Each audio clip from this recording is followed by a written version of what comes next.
இது XC22B செலக்டோட model. இது வந்து ப்ரோக்ராமபிள் ரீசெட் கவுண்டர். இது ஒரு ஒரு பொருளை டிடெக்ட் பண்ணி கவுண்ட் பண்ணுறதுக்கு யூஸ் பண்ணிக்கலாம். For example falling metal pieces வச்சுக்கலாம், கீழே உள்ள மெட்டல் பீசஸ். ஸோ இதில் வந்து மொத்தம் இங்கே வந்து 4 டிஜிட் இருக்கும். 4 டிஜிட் வந்து 99999 வரை நீங்கள் செட் பண்ணிக்கலாம். ஸோ இந்த கவுண்டர் நீங்கள் வந்து 9999 வரை லாஸ்ட் வரை ரன் பண்ணிக்கலாம். என்னென்னா இப்போ இங்கே நான் 10 செட் பண்ணியிருக்கேன். 10 செட் பண்ணியிருக்கேன்னா இது வந்து 10 வரை கவுண்ட் பண்ணும். 10 வரை கவுண்ட் ஆகிட்டு அந்த கவுண்டிங் வந்து நின்றும், அதுக்கு மேலே கவுண்ட் பண்ணாது. ஸோ இந்த மாதிரி நீங்கள் வந்து எவ்வளோ மேக்ஸிமம் கவுண்டிங் வச்சுக்கணுமோ அந்த கவுண்டிங் மேலே போகாது.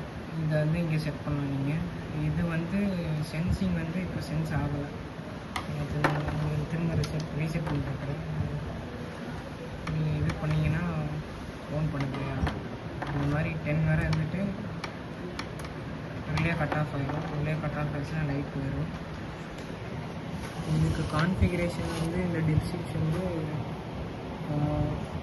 1 2 ஆஃபில் இருக்குது, 3 ஆனில் இருக்குது, 4 ஆஃபில் இருக்குது, 5 6 ஆனு, 7 8 ஆஃப்.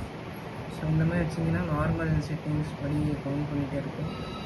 அப்புறம் வயரிங்லாம் வச்சிங்கன்னா நீங்கள் வந்து ப்ரௌன், அதாவது இது பிஎன்பி சென்சார். இதில் வந்துட்டு ப்ரௌன் ஒயர் வந்து +12 இருக்குது. நெக்ஸ்ட்டு இது காமனில் இருக்குது ப்ளூ ஒயரு. பிளாக் ஒயர் வந்து மெயின் சென்சார் ஒயரு. இது வந்து பிஎன்பியில் இருக்குது. நெக்ஸ்ட் இருக்கிறது வந்து என்பிஎன். இப்போ என்பிஎன் யூஸ் பண்ணாதனால நீங்கள் வந்து காமனையும் என்பிஎன்னையும் ஷார்ட் பண்ணிடணும். ஷார்ட் பண்ணிட்டீங்கன்னா ஒழுங்காக ஒர்க் ஆகும், இல்லைனா ஒர்க் ஆகாது. ஸோ அஸ் யூஷுவல் இது பவர் கொடுக்குறதுக்கு லைன் ஓட்டரை கொடுத்துக்கலாம். இப்போ கீழே வந்து ரிலே கான்ஃபிகரேஷன்லாம் இருக்குது. அது நீங்கள் உங்கள் கவுண்டருக்கு ஏற்ற மாதிரி செட் பண்ணிட்டு 2 ரிலே வரை நீங்கள் போட்டுக்கலாம். சப்போஸ் 10 கவுண்ட் வந்தால் ஒரு ஆப்ரேஷன் நடக்கும், ஒரு விஷயம் நடக்கணும்னா அந்த ரிலேவில் நீங்கள் செட் பண்ணிக்கலாம்.